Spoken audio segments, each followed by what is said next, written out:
नमस्कार,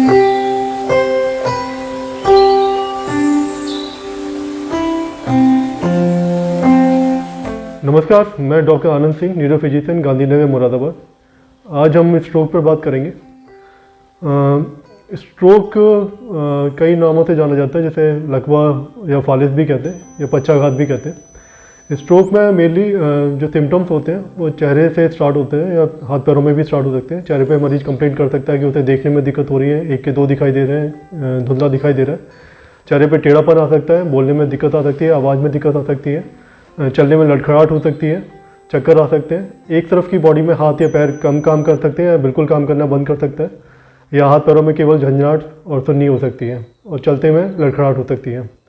कभी कभी स्ट्रोक अगर ज़्यादा होता है तो मरीज अचानक से कोमा या बेहोशी में भी जा सकता है। स्ट्रोक 2 तरह का होता है, एक इस्केमिक स्ट्रोक और एक हेमरेजिक स्ट्रोक। हेमरेजिक स्ट्रोक ज़्यादातर बीपी वाले मरीजों में ज़्यादा होता है।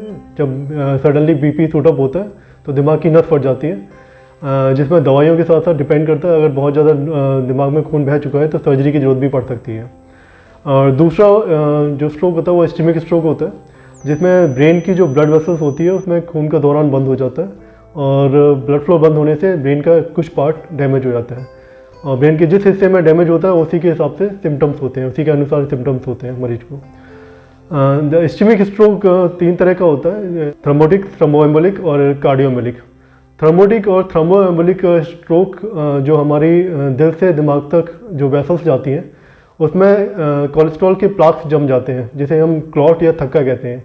ये क्लॉट वेसल से निकलकर दिमाग की वेसल तक चले जाते हैं और दिमाग की वेसल्स को बंद कर देते हैं। जब उसके बंद होने से दिमाग में ब्लड फ्लो बंद हो जाता है और ब्रेन में डैमेज हो जाता है। जो तीसरा टाइप है जो कहते हैं कार्डियोएम्बोलिक है, वो हार्ट में कोई बीमारी होने से, हार्ट में एमआई, हार्ट अटैक होने से, या दिल की धड़कन में कुछ बदलाव आने से, जिसे एरिथमियास कहते हैं, उससे, या एक तीसरी कंडीशन होती है जिसे रूमेटिक हार्ट डिसीज कहते हैं। इन तीनों कंडीशंस में दिल में क्लॉट बनता है और दिल से दिमाग तक वेसल्स के थ्रू क्लॉट चला जाता है, जिसे हम कार्डियोएम्बोलिक स्ट्रोक कहते हैं। इलाज में टाइमिंग स्ट्रोक में बहुत ज़्यादा ज़रूरी है। इस्केमिक स्ट्रोक में एक विंडो पीरियड होता है जिसे हम गोल्डन पीरियड कहते हैं, जो 4.5 घंटे का टाइम होता है।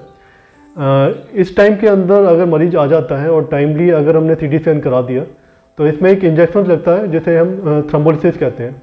ये इंजेक्शन थोड़ा महंगा होता है और हर छोटे सेंटर पर अवेलेबल नहीं होता, ये बड़े सेंटर पर ही अवेलेबल होता है। इस इंजेक्शन के थ्रू हम ब्रेन में जो क्लॉट जमा होता है उसे गलाने की कोशिश करते हैं, और कुछ केसेस में 70 to 80% केसेस में ये क्लॉट डिजॉल्व हो सकता है इस इंजेक्शन के थ्रू। 20 to 30% केसेस में ये इंजेक्शन के बाद भी डिजॉल्व नहीं होता, फिर आपको दूसरा इलाज आगे बढ़ाना होता है। इसलिए इस्केमिक स्ट्रोक में टाइमिंग बहुत ज़रूरी है। ये 4.5 घंटे के बाद काम नहीं करता, तो जितना जल्दी आप हॉस्पिटल चले जाएँ और जितना जल्दी आपका सीटी स्कैन या एमआरआई हो जाता है और जितना जल्दी ये इंजेक्शन लग जाए उतना ही इसका इफेक्ट रहता है। अगर इंजेक्शन लगने में देरी हो रही है तो इंजेक्शन का इफेक्ट आने में भी थोड़ा कम हो सकता है इफेक्ट।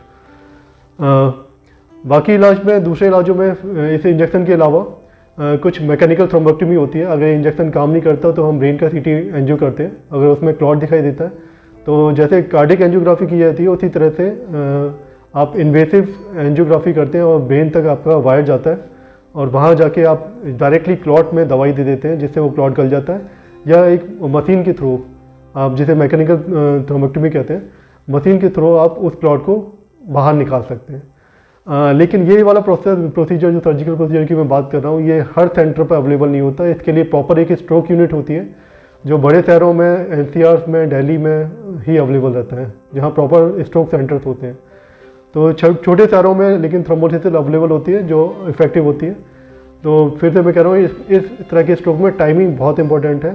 तो जब भी आपके मरीज को, आपके सदस्य को इस तरह के स्ट्रोक वाले सिम्टम्स होते हैं तो जितना जल्दी हो सके अपने नज़दीकी अच्छे अस्पताल में, जहाँ पर न्यूरोलॉजी का डिपार्टमेंट हो, जहाँ सीटी एमआरआई की सुविधा उपलब्ध हो, जहाँ आपका टाइम बच सकता हो, वहाँ तुरंत लेके जाएं, जिससे आगे स्ट्रोक बढ़ने का खतरा और ये इंजेक्शन आपका लग सके। इसके बाद दूसरा जो इलाज है उसमें एंटीप्लेटलेट थेरेपी होती है, जो खून पतला करने की, जिसे दवाई कहते हैं। अगर स्ट्रोक कार्डियोएम्बोलिक है तो उसमें दूसरी तरह की खून पतला करने की दवाई चलाते हैं जिसे हम एंटीकोगुलेंट कहते हैं।